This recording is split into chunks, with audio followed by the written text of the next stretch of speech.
Hi, welcome to Picayune Conversations. I'm Calvin. And I'm Lindsay. I thought we were going to do it the backwards way. Yeah, I guess every once in a while we should do it the right way. You can let us know if it was too dorky and we'll redo this. Yeah? Sure, yeah. Okay. Well, today I decided to spring this on you earlier this morning about talking about, are we behaviorally, are we pushed by our past, sort of the like Freudian way of thinking, Okay. or are we pulled by our imagined goals or futures? Okay, yeah, what an interesting topic. I guess like in a lot of psychotherapeutic circles, there is this idea of we want to look to the past, and it's really not that we don't look to the past. We look to the past for all kinds of answers, I think, but there's this idea, I think, that's pretty pervasive in psychotherapeutic circles and certainly in the culture at large, that it's like, well, I am where I am now because these things happened. You know, I had this family and these traumatic things happen, and these good things happen, and so we're just kind of propelled forward by these things that sit behind us in the past, and that gets us to the present moment. And I don't know, it's not that I want to be completely dismissive of that. I think sometimes people, certainly in our circles and the Adlerian world, every once in a while I hear a comment that's maybe a little too dismissive of the past's power to shape the present. But I do think that there is this other way of looking at things, that rather than being pushed from behind of what's behind us, that there is this future out that we imagine, that we create, that sits out, in our imagination, that does pull us forward, and shapes our experience of the world, shapes our behavior, even shapes our experience of the past. And that's, maybe where our conversation is going to go today. But what maybe would you add or want to say in addition to that? Yeah, I want to go back to it's not like we're saying the past doesn't influence. Like, of course it influences, just like our parenting influences. But where it becomes problematic is when it turns into, well, I can't now because of X, Y, or Z in the past. Like, it just like in this predetermination way, like, I can't help it. I can't do better or, whatever, or please forgive anything that I do because of how I was hurt in the past. Yeah, I mean, and that's, I guess, I really like the lens that you're looking at it through, of one of empowerment, right? It's like, listen, if the past is, the past is the past, and we don't get choice about the past. We don't get a choice about the things that have happened to us or the family that we came into or anything like that. And so then if we're really just kind of in this deterministic way, well, you had this family, these things happened to you, and so now you're this way. We don't really have any choice. But if we take a more future-oriented perspective, we have what we have, but then we have a decision about what to do with it and how we want to move in the future. And that certainly is a more empowered, more encouraged way of being. Now, you also mentioned that, the past does have some power to shape the present. I would also like to mention that, how we develop this imagined future, that is something that we develop in response to events.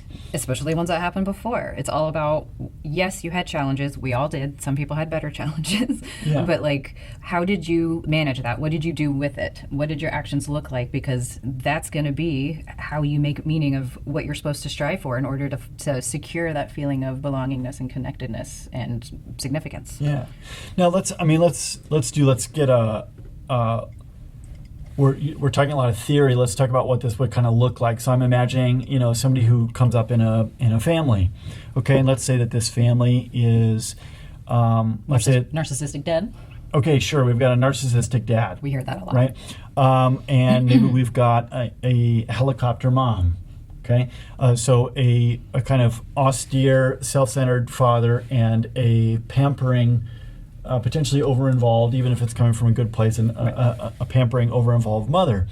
Okay, well, so then it's like, what the reality is that you come into the world and those are things that you have, and when we're talking about an imagined future, like an imagined goal out in the future, in essence what we're saying is people are trying to figure out in their early years, how do I make life go well and how do I keep it from going terribly, right?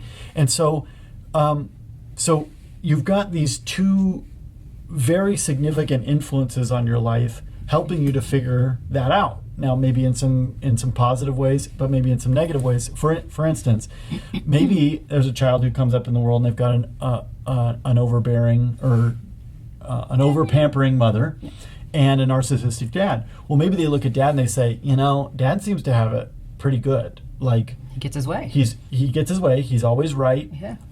And look how strong and independent he is. He doesn't need anybody. And stupid mom, she thinks that I'm poor and pitiful, and boy will I show her I'm not poor and pitiful. I don't need her incessant protection. I'm going to be like dad. Or the same child or a different child in the same family could look at the situation and say, oh my gosh, dad is such an asshole. I don't want to be like dad. And look, isn't mom she is just a virginal angel. She's everything that a person should be. And doesn't it seem, that really the good life is being pampered by these good people, not the assholes like dad, but the good people like mom. Yeah. And so, okay, maybe you're 4 or 5 and you're not doing this in a very conscious way, but unconsciously what you're doing is you're projecting out in the future. This is the good life. This is what it looks like. This is how to make life go well. This is how to keep it from going terribly. And then at some point that gets kind of solidified and it's fairly, it's solid. It's not going to change a ton unless we do something about it. That idea is not going to change. And then, okay, so then you become an adult and you're not living with pampering mother and narcissistic dad anymore and you're 35 years old. But you still think that the way to be is this kind of self-centered, independent person, or you are looking to your friends or to your spouse or whatever, and you're saying, pamper me, because that's the good life. That's kind of hung around, not because of what happened to you, but because of the vision that you cast out into the future. And then what does that person do about it? Are they stuck? Oh, yeah, say more. What do you think?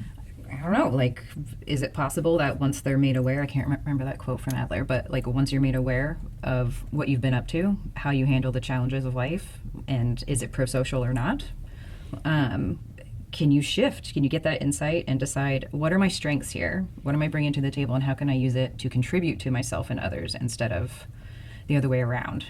Or as I like to phrase it to my clients, just to rock their worlds, I'm like, are you doing this thing out of love and contribution to yourself or others, or for love? Yeah, and let's kind of come back to the case study here. Let's take somebody who decided with those parents. Let's say that they decided at an early age that the good life is to be pampered. Okay, so obviously, to some degree, that's going to be kind of nice. They're probably good at getting help, and they're good at finding people who are willing to throw them a bone and to cut them some slack and protect them, whatever. But then also, people get tired of doing that when you're, 25 years old. People, they'll help you out here and there, but they get worn out if you're a 25-year-old and you want to be pampered by them. So at some point, okay, maybe they come into therapy because they got no friends and they keep, not because they suck, but because they've got a mistaken idea about how to approach friendship and relationships. Incomplete knowledge. Sure, yeah. Incomplete. And okay, so they come into therapy because they've had their 4th breakup because they want to be pampered by a partner. Or whatever, we could imagine all the ways in which somebody might come to therapy, but they come into therapy.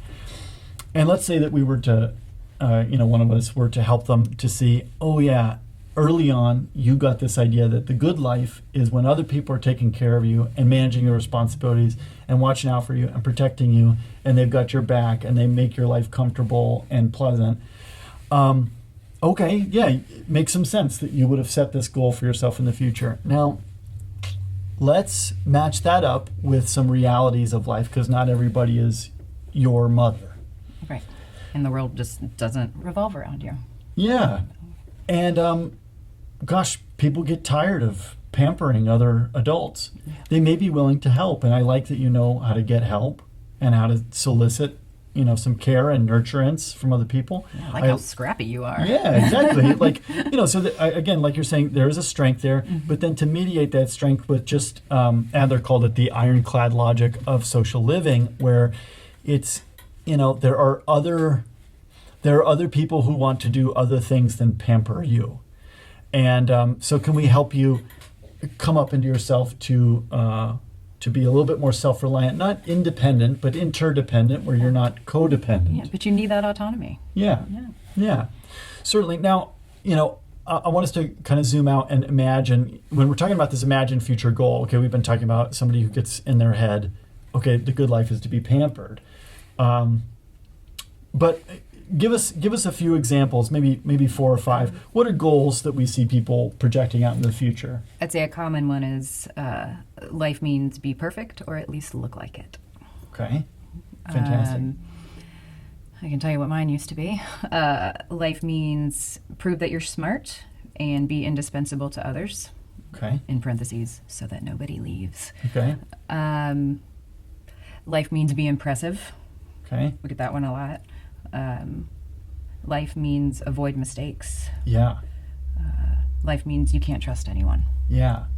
Now here's I think what sticks out to me as well. It's not so much that the past is irrelevant, but I think we do need to recognize that the goal that somebody sets out for themselves in the future also has a pretty profound effect on how they perceive, remember, understand the past as well. So like, let's give an example of somebody who perhaps, let's say that they were sexually assaulted, okay? And let's say that they, which is like trauma is a real thing. We are not by any means saying like, oh, it doesn't really matter if somebody, of course it matters. But then there's a question of the way in which it matters. And let's say that somebody has an idea of life means be perfect or at least look like it. Well, maybe how they're going to then perceive that trauma is, well, it was my fault. Particularly if we've got a little bit of a religious flavor of like purity culture, it's like, oh, well, I'm sullied, I'm sexually sullied, I don't have this like perfect sexual history or something. Those are going to kind of be the things that are going to be seen. Oh, and also, and I can say this with certainty, that they're often not going to reach out for help because it would smear that image of looking like you have your shit together and that you're perfect.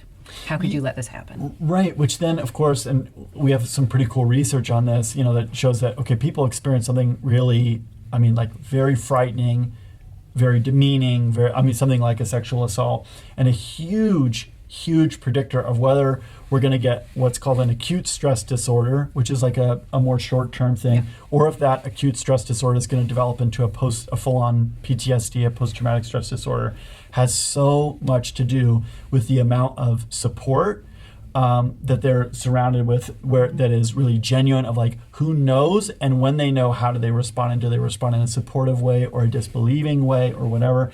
And so then, of course, right, it's your idea about what the good life is that even shapes your response to something like a sexual assault, how you perceive it, how you experience it, and what you do about it. That then, of course, that then kind of comes up into the present. So rather than us seeing that as being pushed along by this past trauma, we need to see that there is this element of being pulled along by this future idea that we have, what Adler called a guiding ideal, or a fictional finalism, this idea out in the future that pulls us forward. What are we missing in this conversation? What are we missing? Courage to be imperfect here. How did we miss something? I can't think of anything. Okay. And maybe you guys have questions. Yeah, it could be. Certainly, we would invite you all to send us some questions if any of this is not making sense to you. I think, if I was going to kind of sum up what we're saying, we're certainly not saying that the past doesn't matter, but what we do want to acknowledge is that there is this teleological, this future-oriented, this goal-oriented reality to how human beings exist and how we remember things, how we give meaning to things, and that it has a lot more power over how we behave than simply the events that have preceded the present moment. And I think, sometimes it can be a little bit of a daunting task to think about, like, how on earth would I figure out what it is out in the future for me that is a desired goal, and what ideas might you have for people about how they could think through that? Firstly, find yourself an Adlerian therapist. I think that's a really good start. But I would say, ask the question again. I'm sorry. How can people get a sense of, for them, what it is out in the future that they're trying to move toward in life? Yeah, asking themselves, when I meet a challenge, historically, what do I do? What do I do when I meet a challenge, and how do I feel about that? And then maybe even doing your little trick of like asking what's the opposite feeling. Then you know what you're kind of striving for. That's the thing that's going to make you feel better. Yeah. And then putting everything kind of in a context of that. Okay, so I'm hearing, paying attention to patterned movement in life. Are there patterns in how you go about responding to challenges when they come around? I think, the thing for me that gets in the way as I'm thinking about this is that I have these kind of aspirational, like the right answers to things of like, well, what does life mean? Oh, family and certainly you layer in, particularly if people come from a religious background, there's like, well, the meaning of life is to glorify God or something like that. And I'm not disputing that, but I'm also saying I don't want to be disrespectful about that. And I think that those answers, they're very aspirational. They're prescriptive rather than descriptive. They give a sense of kind of what should be. It's the right answer, not the true answer. Yeah, right. And so that's for me, I think what gets in the way for me in thinking through this is that I have these kind of right answers like, well, this is probably what I should say, or this is probably what I should want, rather than just taking, I'm borrowing some language from AA, but like taking a fearless moral inventory and saying, all right, if I just watch my behavior, what am I really doing? Am I acting as if this is the meaning of life, or am I acting as if something else is important, being the smartest, being impressive, being perfect, or at least look like it, being safe, those kinds of things. Safe, that's the one I was missing. Yeah, and don't forget, it's super, I think, empowering, self-empowering to know that, yes, it does matter what happened to you, but instead of focusing on what happened to you, what meaning that you can make of it, like the meaning you can change. It's so empowering. Like you're not stuck with whatever happened to you being the prediction of your future. And that's part of what I love about this theory. I think that's maybe a podcast that we could, an episode that we could do sometime of seeing trauma not really just as what happened, but also the meaning that we give to it, how we experience it, how we respond to it. And how it becomes trauma. Yeah. Like it's actually not the event that is the trauma, it's the meaning we make of it. Yeah. That's something, well, certainly let's make time to talk about that sometime. I guess so. Well, thank you very much for listening. We will be with you next time. Thanks so much. Bye.